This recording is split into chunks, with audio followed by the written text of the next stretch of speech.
This weekend, the president made the remarkable statement that he, quote, doesn't know whether he has to uphold the Constitution. You, however, have taken a different position, both in your confirmation hearing and when you took the oath of office. You said that you were committed to complying with the Constitution. Do you still stand by that statement? Absolutely. I believe President Trump Excellent. as well. Let's start with Article 1, which gives Congress and only Congress the power of the purse. No money shall be drawn from the Treasury, but in consequence of appropriations made by law. But this administration is freezing, terminating, and even clawing back federal grants and awards that were already signed into law. These are taxpayer dollars that were appropriated by Congress for the specific purposes that we laid out. So, Secretary, let me ask you, do you believe the administration has the authority to subvert appropriations law to freeze and terminate congressional funding? The administration and the Department of Homeland Security used our authorities that we have to evaluate every grant that was in front of us and meet statutory requirements, but also to make sure that they were being spent appropriate. So, of course, the president is within his authorities. Make sure Ma'am, that this we is my went time. forward. Thank you so much. Of course, the president's within his authorities to drive policy decisions within the bounds of federal law and the Constitution, but that's not what you've been doing. What I'm asking is whether you believe you have the authority to ignore appropriations law. Do you believe that the Constitution gives the executive branch unilateral authority to withhold funds appropriated by the legislative branch?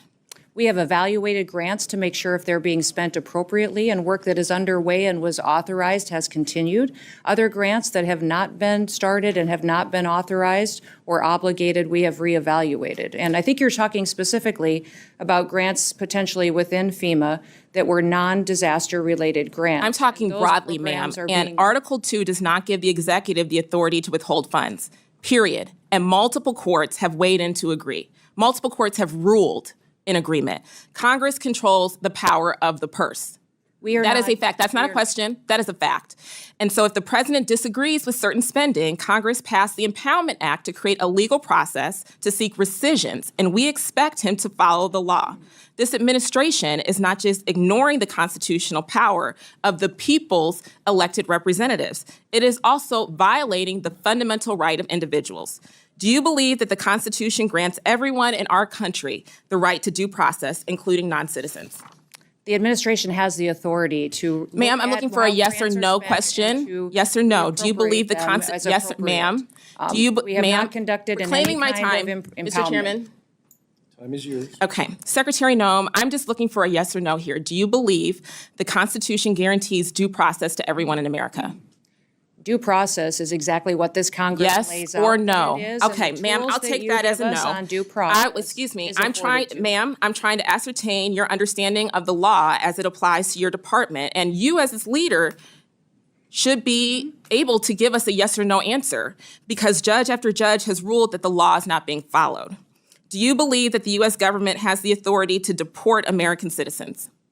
No, and we are not deporting great. U.S. citizens. I'm so happy to hear that you do not believe that the law gives you that authority, because the federal government has no authority under U.S. laws to deport any American citizen. And as I know, everyone viewing this hearing today knows that several American citizens have been deported to haven't. date. That is not Secretary true. Noem, that was not a question. Secretary Noem, that oath that we both swore before taking office was to protect and defend the Constitution of the United States.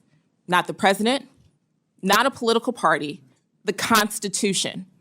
And that's what we're going to keep doing here at the Appropriations Committee. Thank you. I yield back. Secretary Noem, you've designated the Army's 250th birthday parade in Washington, D.C. on June 14th as a national special security event, meaning DHS will use taxpayer funding to help with enhanced security and support. June 14th is also President Trump's 79th birthday.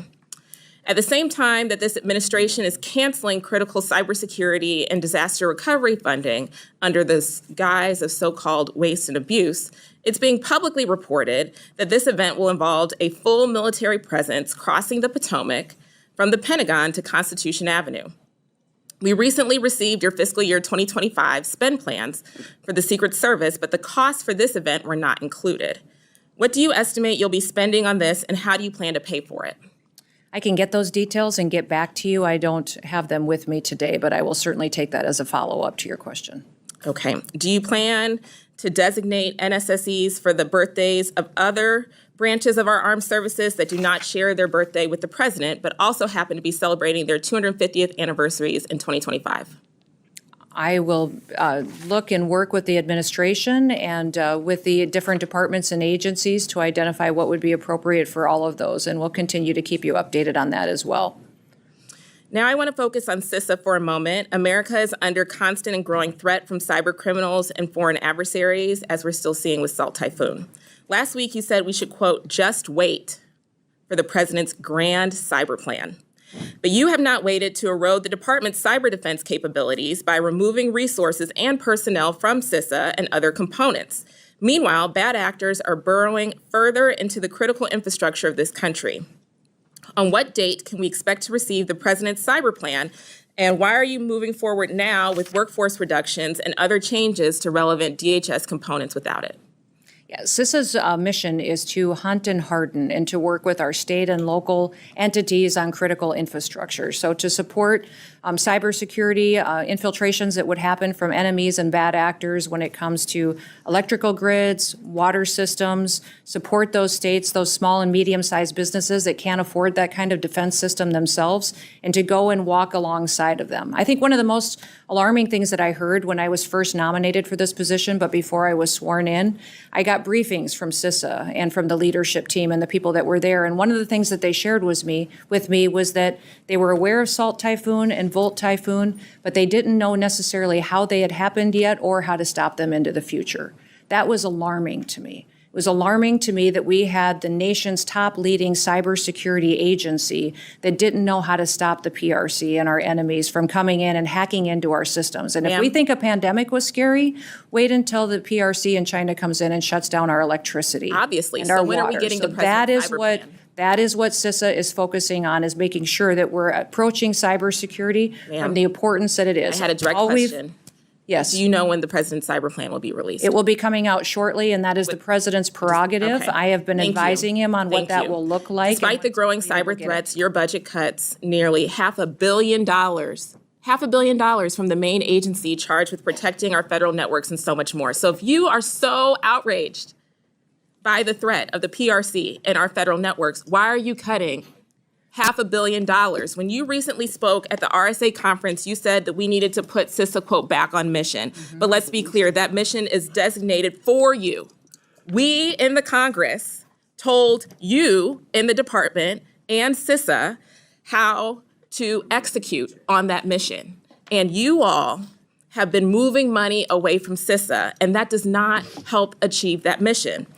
Lastly, Secretary, as a nurse, I have always prioritized taking care of the health of our DHS workforce and giving them the tools that they need to do their jobs, not just physically, but mentally.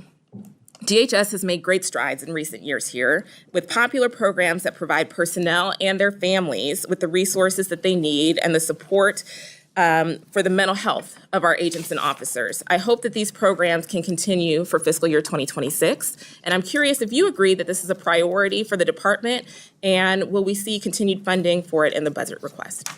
Absolutely, we will continue to focus on the priorities of the healthcare needs of all of our employees. Great. Well, although we disagree on many other issues, I hope that taking care of the hardworking men and women at DHS can be an area of shared values and bipartisan success, and I'm looking forward to working on them together. I yield back.